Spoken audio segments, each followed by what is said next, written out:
Earlier last week, I talked to you guys about social media, and I went in front of Trump Tower and I talked to you guys about how the implications of what happened to Donald Trump would soon start to show its way around in regular society. And you would also see a litany of different social media agencies actually attuning themselves or trying to protect themselves as the case. Well, that started today. And guys, I want you to take a look at this quick clip and you'll understand exactly what I'm saying and why you should also fight against censorship. Not only censoring you on YouTube, but censoring you on many other different social media outlets, which is going to be a thing of the coming up impending future. This is a result of what happened in Capitol Hill, but better yet, it was something that was preordained. It was just waiting for the right moment. Now take a look at this clip.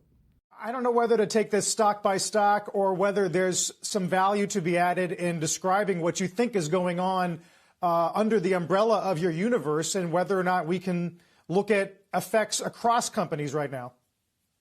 Well, I mean, I think there are certainly some things across companies. I mean, I think to the extent that we're talking about the content moves that you're seeing companies like YouTube within Alphabet taking, the biggest one's risk mitigation. Right.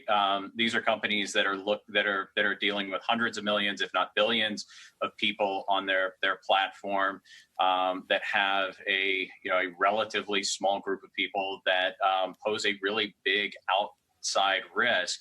You look at the move taken by Airbnb earlier this morning. You look at the moves that have been taken by a number of these platforms to make sure that, God forbid, on the other side of something terrible happening, that their companies' names aren't in the headlines and that they don't stand to lose more of their users, that they don't stand to lose the hundreds of millions of users or the billions of users because of that smaller group on the other side.